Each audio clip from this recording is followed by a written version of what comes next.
I'm sure everyone saw this coming. The Buccaneers are kind of good. The Buccaneers went on the road to start the season against what we all thought was still a very good Vikings team. Minnesota is coming off of a good year, but did have a disappointing end to their season. They won the NFC North, but then lost to the Giants in the wild card, so it clearly didn't go as well as they had hoped. Now, everyone expects the Lions to be the better squad, even though the Vikings really do have a similar team from last season. On the other hand, Tampa Bay had the GOAT Tom Brady retire. It makes a big difference having the literal greatest player in league history gone. Nobody, even myself, really thought they'd be able to be good without him. The Buccaneers ended up replacing him with Baker Mayfield, who's now on his 4th team in less than 2 years. The expectation was for Minnesota to come in and beat the Buccaneers. They did not. Minnesota really shot themselves in the foot. They had 2 really bad turnovers pretty early in the game, and ultimately the Bucs did have a 3-0 lead after the first quarter, but then the Vikings took control.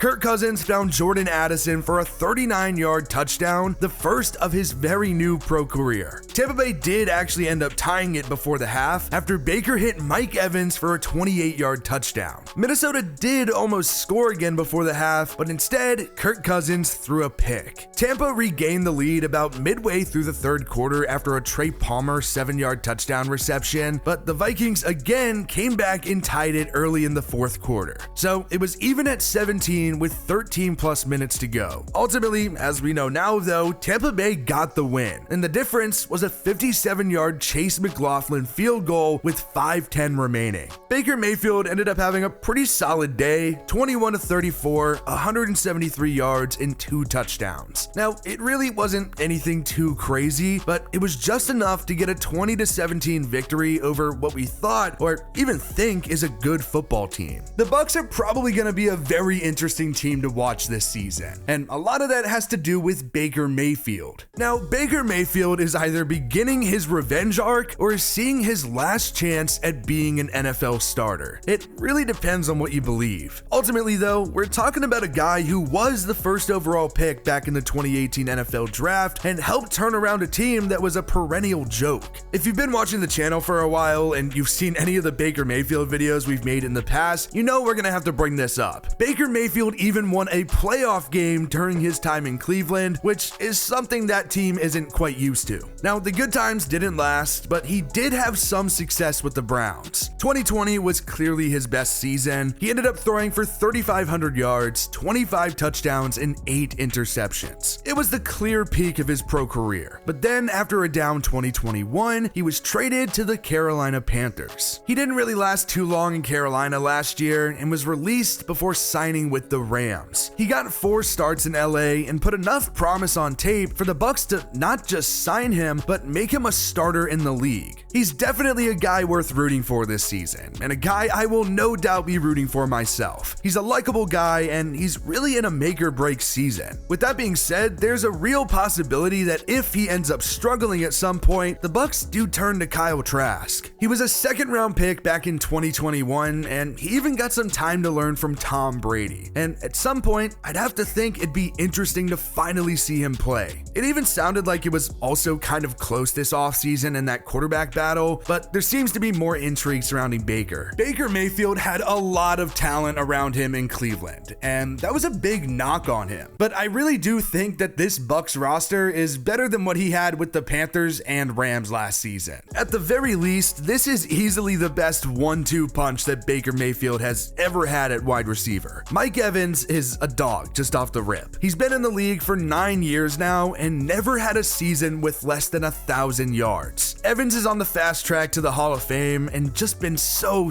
good in Tampa Bay. But this year is probably his last year there. That is, if he even makes it to the end of the season. I mean, I'd have to imagine that he's a good trade deadline candidate if the Bucs aren't looking too good. Tampa Bay didn't give him an extension in the offseason, and now he's headed into his final year of a 5-year deal. This is probably it for him in Tampa, but one more ride should be interesting to see. Then at the 2, the Bucs have Chris Godwin. He's gone for 1,000 yards in 3 of the past 4 seasons. He played on the franchise tag last year, and then this offseason, the Bucs tagged him again. But 1 week later, he and the Bucs agreed to a 3-year, $30 million deal to keep him around for a bit longer. Then there at the 3 is actually a rookie, Trey Palmer out of Nebraska, who went in the 6th round. Russell Gage is still there, but he suffered a torn patella tendon during training camp. Now on to the running game. That does look quite a bit different. Leonard Fournette is gone after 3 seasons with the Buccaneers, and he's actually still a free agent too. That leaves Rachaad White as the top back. He had about 500 yards as a rookie a year ago, and now it's his backfield. Chase Edmonds is also on the roster too, but he's actually not even the backup running back. It's Sean Tucker. Now that dude was an absolute freak at Syracuse. I really couldn't believe that he didn't get drafted. He had about 1,500 yards as a junior for the Orange and just consistently dominated in the ACC. Now he gets his shot in the pros and did get some carries and usage out of the backfield in week 1. When it comes to the offensive line and defense for the Buccaneers, they aren't actually that good. In all honesty, they look kind of mid. The Buccaneers offensive line looks pretty different than it did from last season. It's also going to make a really big difference not having Tom Brady getting the ball off as fast as he could. Tristan Wirfs was good in 2022, and really for 3 straight years, he's been great at right tackle. But it's finally time. The Bucs are switching him to left tackle. So hopefully that transition goes smooth for him. As for a new addition, they did end up using a 2nd rounder on guard Cody Mock out of NDSU. Then when it comes to the other side of the ball, it's just very okay. Like, it's not bad by any means, but nothing really too special. Tampa Bay did use their first on edge rusher Kalijah Cansey, who was an absolute wrecking ball at Pitt. I really do think he'll translate over well to the pros. Then Vita Vea is still there at nose tackle in that Todd Bowles 3-4 scheme. The linebacker core is a lot of names you probably know: Devin White, Levante David, and Shaquille Barrett. Like I said, there are some real playmakers in Tampa Bay, but the roster as a whole really isn't that special. They're not going to be some awful football team,